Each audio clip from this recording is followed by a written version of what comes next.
Some trucks didn't just break down, they broke people. Picture this. A Ford Bronco 2 fishtails on a narrow mountain road in Montana, flips sideways, and rolls down into a rocky ravine. 2 people were inside. Neither survived, but here's what makes it more chilling.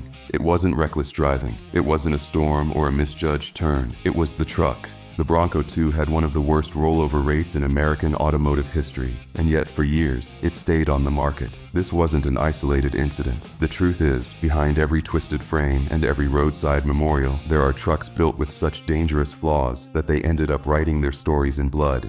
This isn't a top 10 list meant to scare for the sake of shock. It's a reminder that the auto industry has sometimes put profits ahead of people. These deadly pickup trucks weren't just mechanical failures. They were decisions, intentional choices made in boardrooms, on design drafts, and during rushed production cycles. What you're about to see is how truck safety history has a darker, far more human cost than most realize. Take the 1970 Chevy El Camino SS454.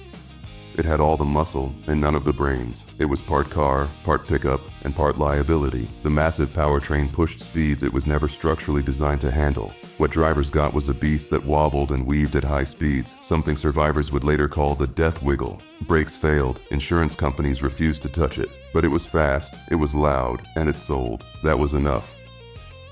Or the 1989 Dodge Dakota Convertible.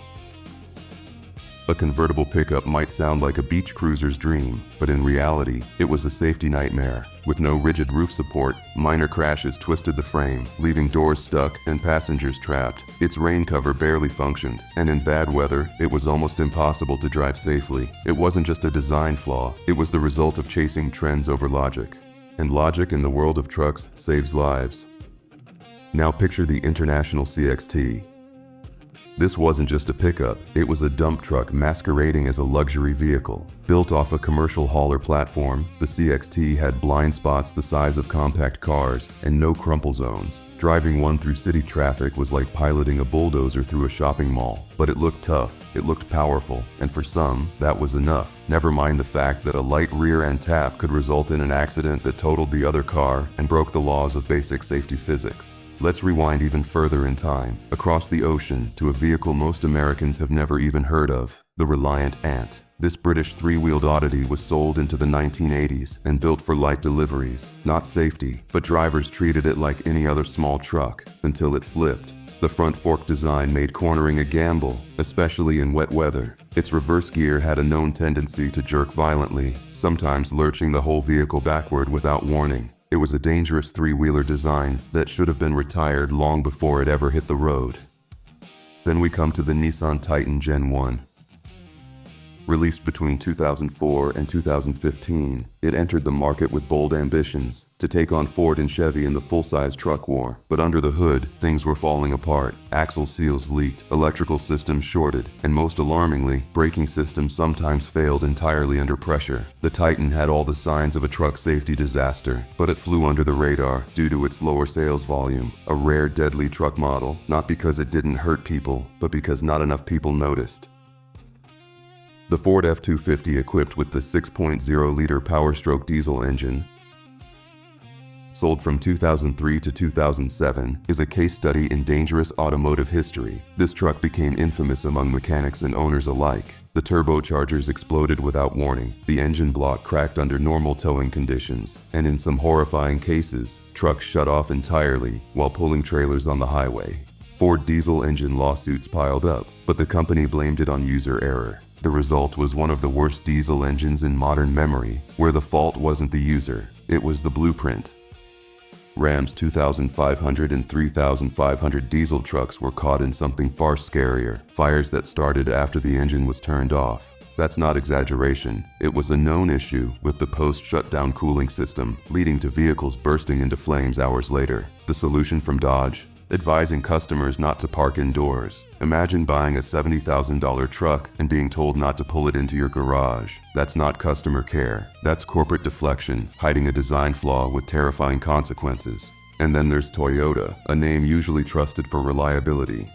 But from 1995 to 2010, Tacoma and Tundra models suffered from one of the most dangerous frame rust problems in automotive history. The trucks weren't just rusting, they were breaking in half while towing. Videos showed frames snapped like pretzels under basic use. A $3.4 billion lawsuit finally forced Toyota's hand. But for years, people trusted these trucks to carry their families and their cargo. Instead, they were driving time bombs. Let's talk about one of the most horrifying cases ever, Chevy's CK series with the infamous side saddle gas tanks. Produced from 1973 to 1987, the tanks were mounted outside the vehicle's protective frame. That meant a T-bone collision could rupture the tank and trigger an explosion. More than 2,000 fire-related deaths have been tied to this design. It was a death sentence in a crash, and GM knew, but the trucks were cheap to make, easy to sell, and hard to kill, until they did. And finally, we return to the Bronco 2. From the beginning, internal Ford documents warned about its high rollover risk. Tests were even stopped halfway through, not because they weren't finished, but because they were too damning. Ford feared the data would get out, but instead of fixing the issue, they launched the truck anyway. Families paid the price. The Bronco 2 rollover data became infamous, yet for years, nothing was done. Each of these trucks tells a story, but the bigger picture is chilling. This isn't just about dangerous car recalls or defective truck designs. It's about the system behind them. A system where risky truck builds, unsafe vehicle designs, and cost-cutting priorities led to pickup truck fatalities that could have been prevented. If anything, it reminds us that behind every steering wheel, there's trust. And once that trust is broken, no horsepower or chrome finish can make it right. So before you get behind the wheel of a classic pickup or fall in love with a retro diesel, do your homework. Check recall history, learn the signs of dangerous pickups by decade, and if you've got a story, whether it's about an unsafe old pickup, a design flaw that nearly cost you everything, or a deadly truck defect, share it, because the more we talk about this, the less likely it is to happen again. And next time, we'll explore the safety features that automakers quietly removed, features that could have saved lives if someone had simply fought to keep them.